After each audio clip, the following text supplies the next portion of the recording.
Good afternoon, friends. Welcome to Gradeup. Welcome to another class of International India and World Affairs. In today's class, we are going to deal with the FATF Grey List. I hope you're aware. This week, the plenary meeting of your FATF has happened and they have retained Pakistan under the Grey List.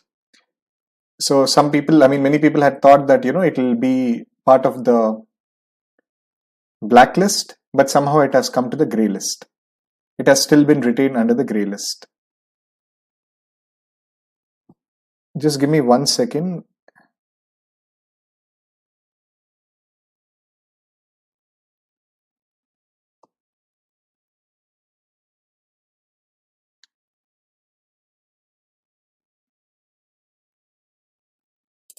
Just give me 1 second, people. We'll begin the class in 1 minute.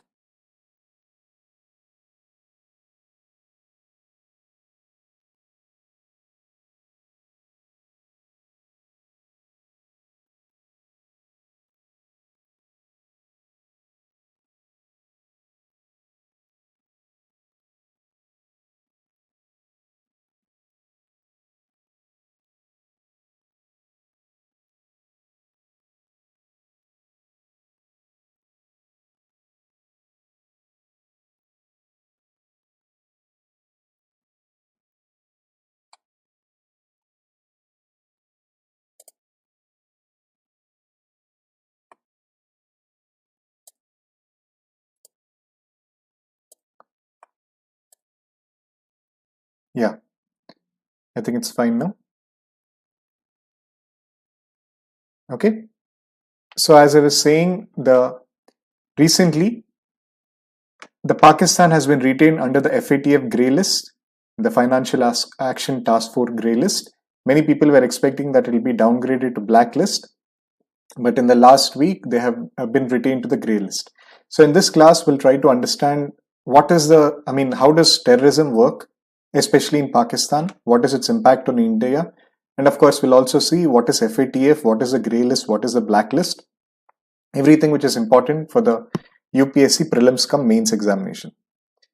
Tabassum Banu, voice is not clear.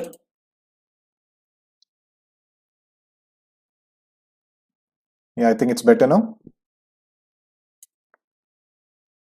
Yes, good afternoon everyone. Good afternoon Sri Texco. Good afternoon Tabassum. Good afternoon Manya. Good afternoon everyone. Welcome to today's class.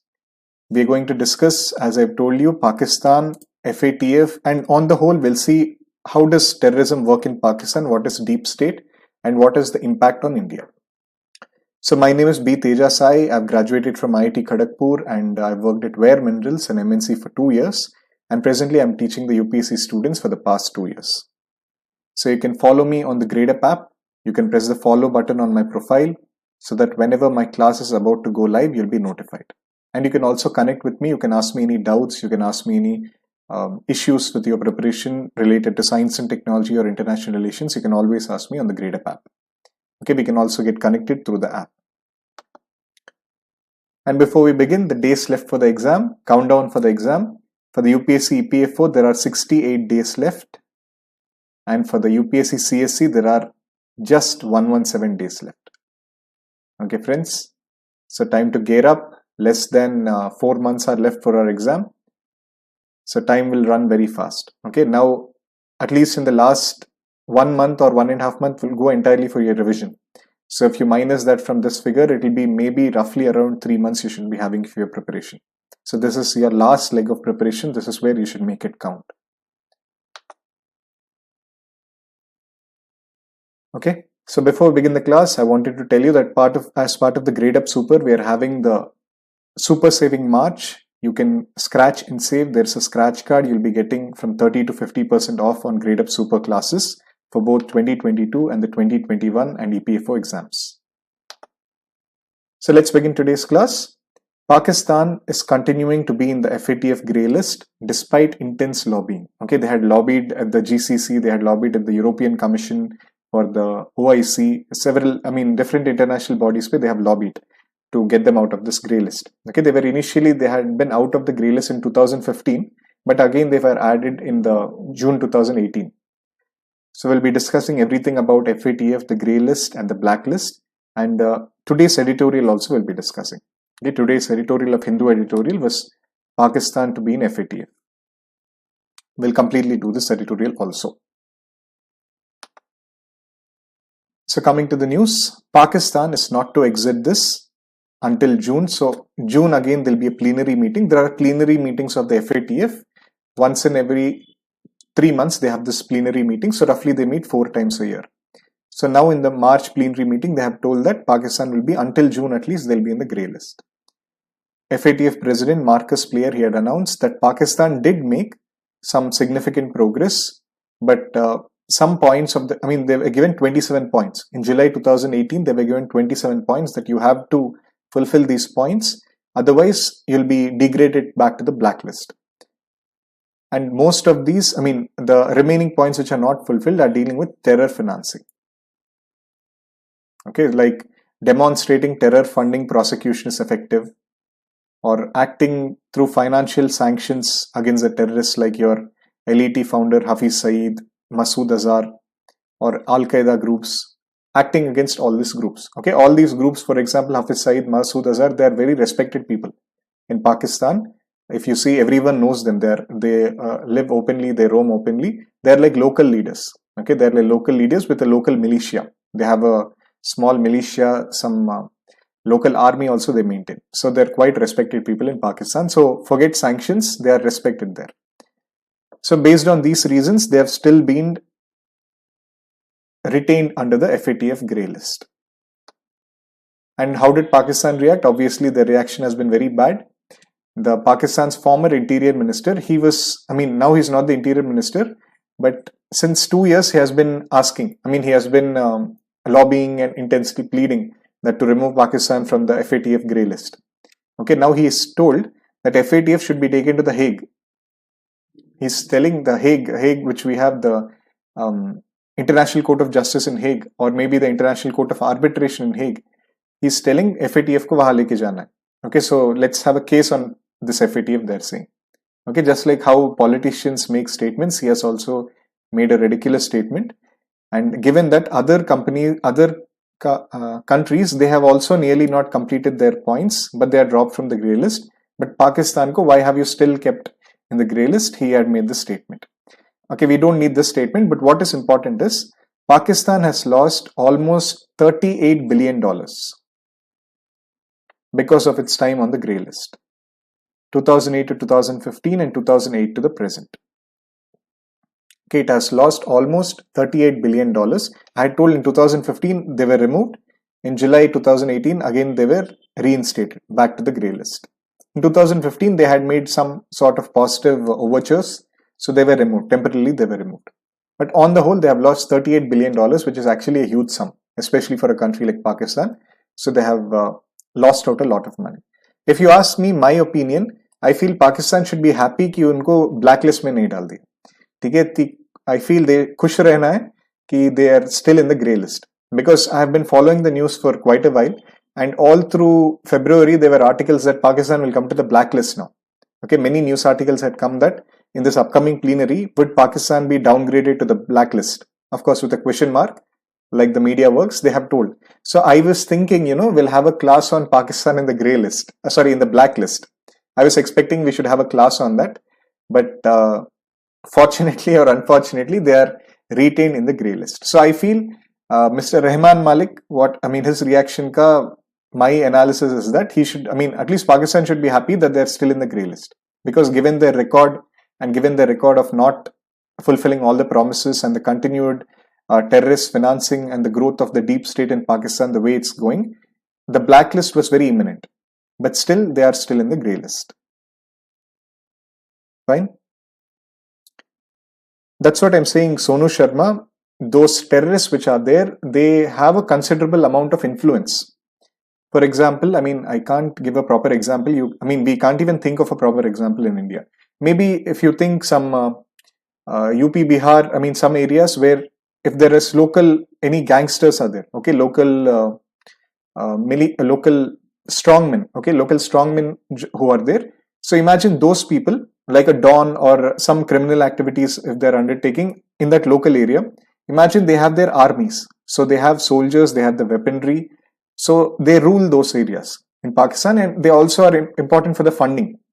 Okay, they fund the terrorist activities, and we'll see the impact on India. What is the role of this deep state? Why is Pakistan not putting the Masood Azhar, Lashkar-e-Taiba chief and all in the jails? We'll see that. Okay, we'll discuss that. I'll tell you why that works. But before that, let's discuss what is FATF.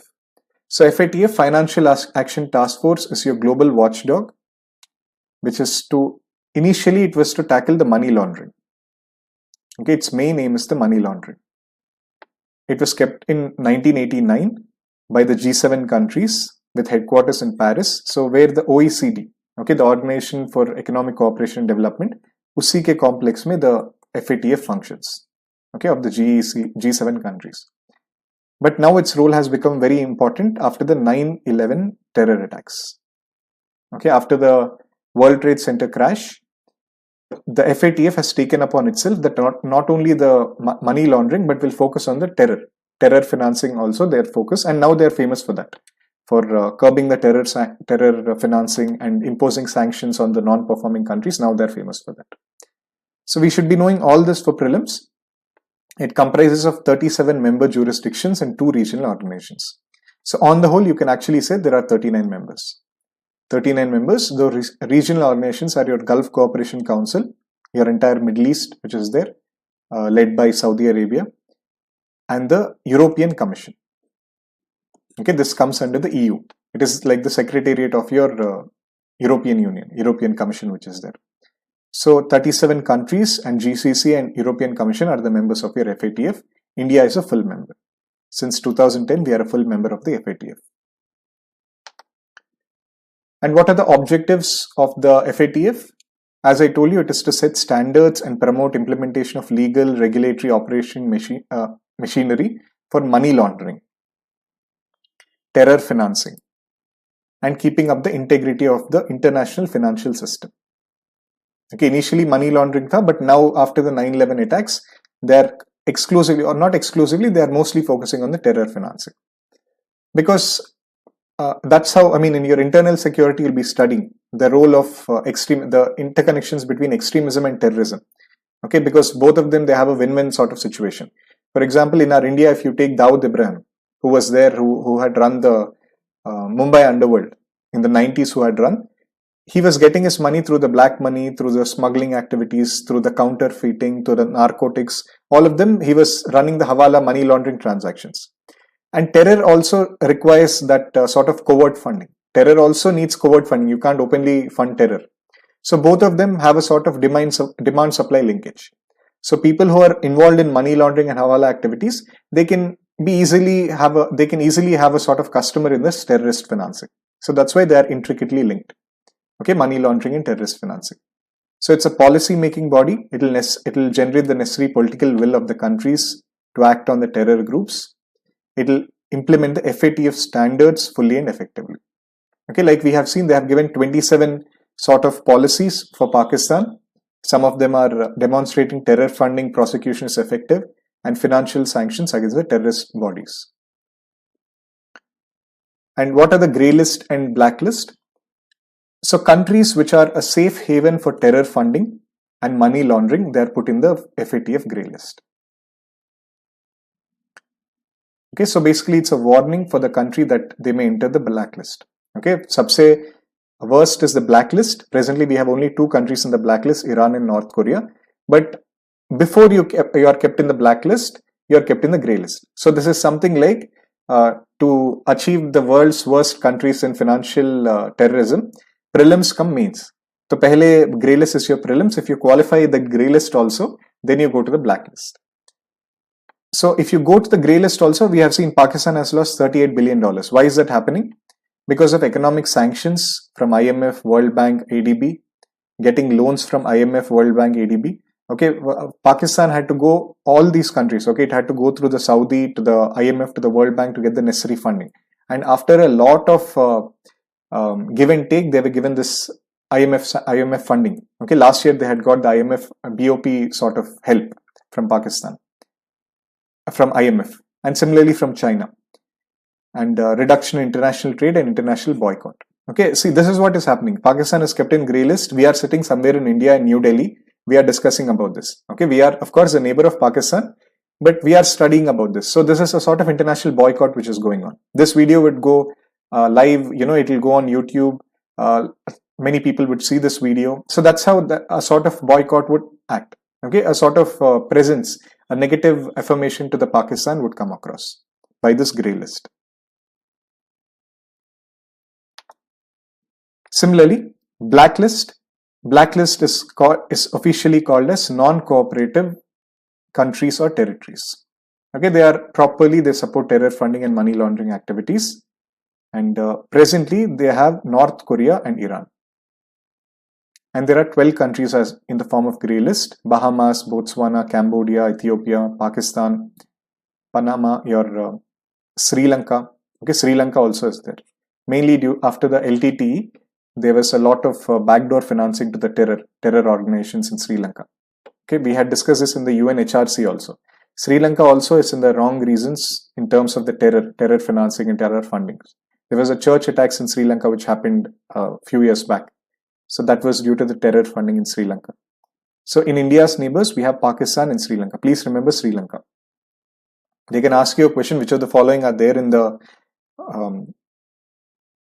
grey list?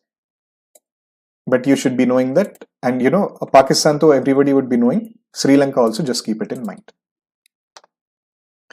Now let us have a more analytical discussion of why exactly is this terror existing in Pakistan? Or somebody had asked, why are we not keeping them in jail? Why are they not kept behind bars?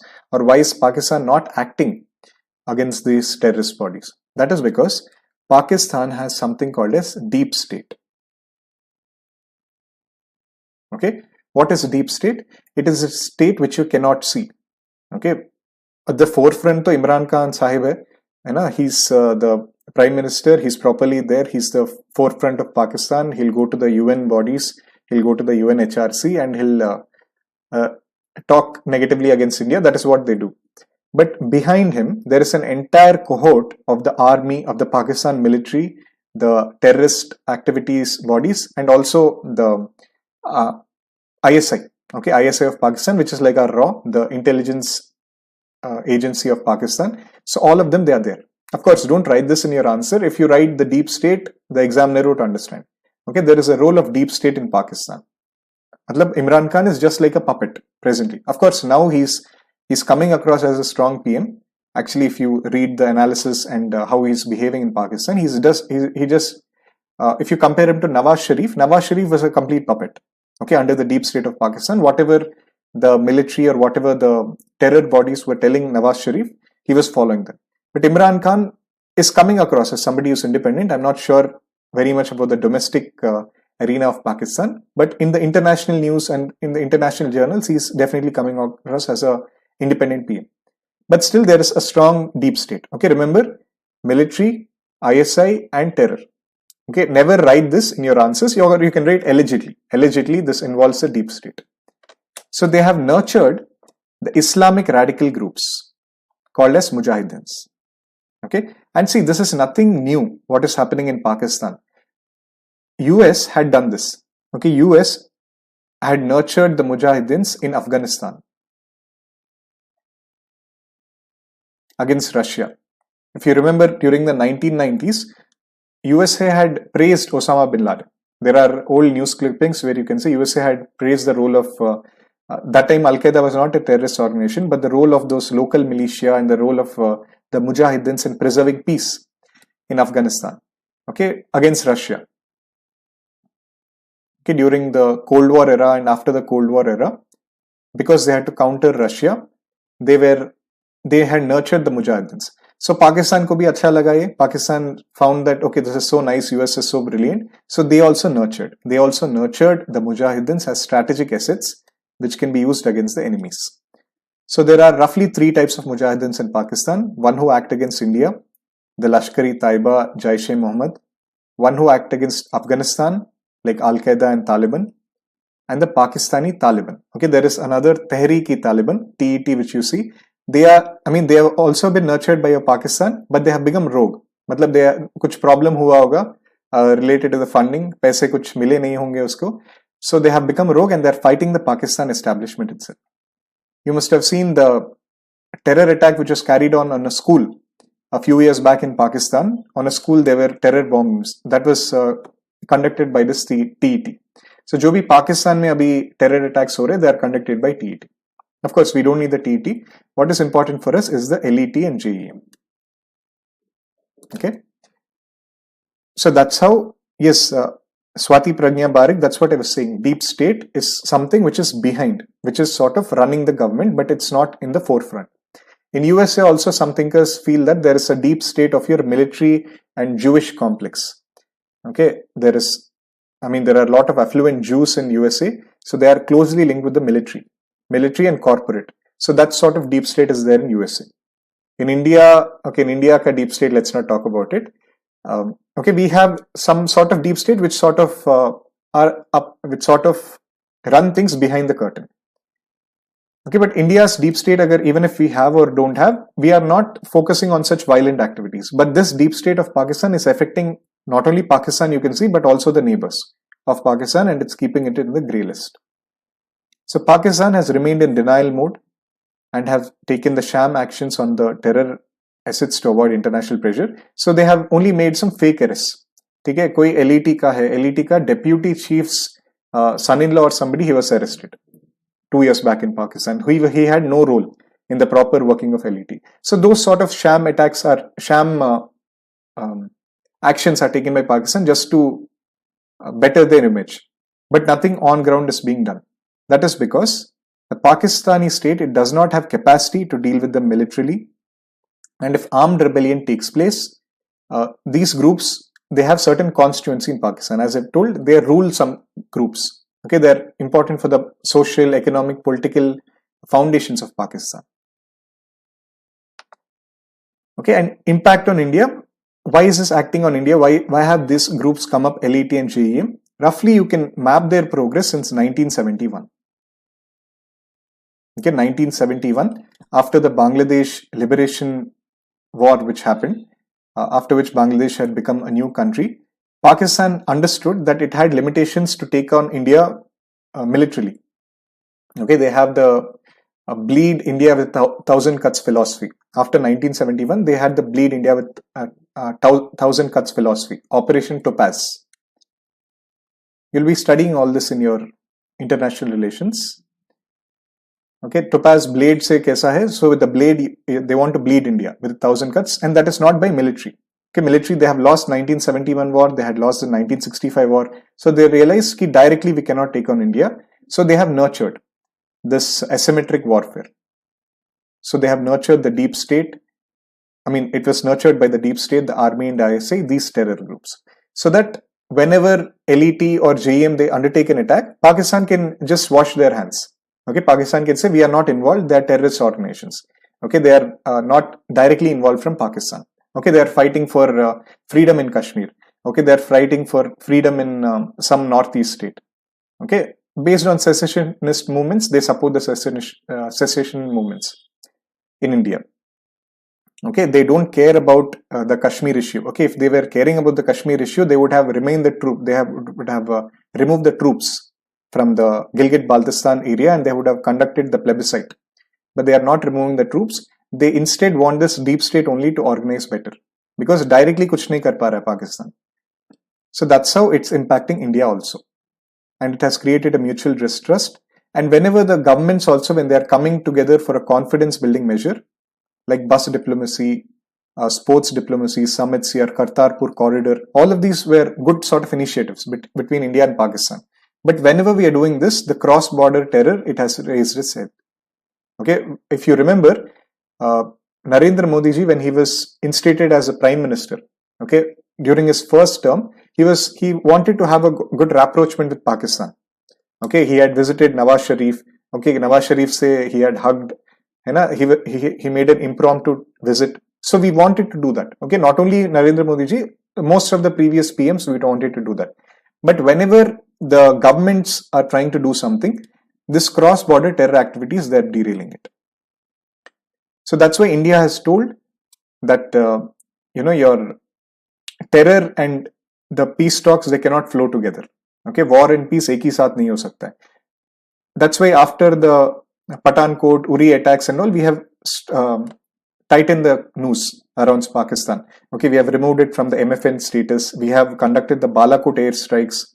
Okay, after they have bombed during the Feb 14 bomb which happened in the Jammu and Kashmir area, we conducted the Balakot airstrike. So now we are having a very tough stance on Pakistan. And now many people, they are saying that there is soon going to be a New Delhi-Islamabad arrangement. Okay, so Pakistan is on the cards of India. Recently, Mr. Ajit Doval and the Pakistan ISA chief, they had met. Okay, there was a Director General's joint release on seizing the border, on having a border ceasefire. So those things we are doing. And this New Delhi-Islamabad engagement also can happen. So any such proposed engagement, it will get a boost if Pakistan is removed from the FATF Grey List. ठीक है, हमें पाकिस्तान से कोई सख्त दुश्मनी नहीं है. Okay, there are neighbors, and even if you see BJP, even if you see Congress, for example, Atal Bihari Vajpayee ji, he had a very strong connect with Pakistan. Okay, he wanted to have a lot of rapprochement with Pakistan, even though he was from BJP. So if they can crack down on their terror groups, definitely we can have a good neighbor. It's not that traditionally we have to be rivals. There's a difference between rivalry and enmity. So we can be good rivals, like maybe Australia, New Zealand, or England or France. But this enmity, this violence, this terror has to reduce. Okay, that is India's policy on Pakistan. Okay, and Pakistan also, you have to understand, like I'm traditionally more dovish in my international relations policy and answers, but it's up to you, whatever stand you can take. But a more balanced approach would be not attacking Pakistan too much, but helping them crack down on the terror activities. Okay, that we should make sure that this FATF Grey List, they are removed. They can crack down on the terror groups. We should feel just like in India, if there are some terror groups, how we crack down on them. We have our FIU units. We have a strong Ministry of Home Affairs who promptly they act on the terror groups. Pakistan also should be doing that. If that can be done, obviously India-Pakistan relations can improve quite a bit. Fine. So that's it, friends. That's my analysis of the FATF and Pakistan's terror angle. Actually, I had taught you some political science concepts also, but it's not too heavy. You can use them also in your GS answers. So if you like the class, please like, comment, share, and subscribe. Especially, please try to share the class. Spread much love, spread the Gradeup's words. Okay, and we need this series to grow. And also people need to understand the truth about the terrorism in Pakistan. So please share this video as much as you can, and also subscribe to the Gradeup IAS YouTube channel. And please download the Gradeup app, because on Gradeup app, you'll be getting classes free at an hourly basis. Okay, every hour there are classes. Like this class, it will be taken up every day, Monday to Friday, the India and World Affairs. Okay, we'll be seeing world affairs and we'll connect them with India through these classes. And presently on Gradeup app, we are having ongoing courses, the IAS 2021 crash course, 2022 foundation course, which had begun very recently, Feb 26th, and the EPFO revision course. Okay, it's starting on March 3rd. So what are the benefits of subscribing to Gradeup Super? You'll get complete access to all the running and upcoming courses for UPSC CSE and EPFO exams. There is no need to purchase separate courses for different exams and waste your time and money. We have the best experienced faculty who've given multiple mains, multiple interviews, and who have a lot of experience in teaching for UPSC. So you can go through the faculty.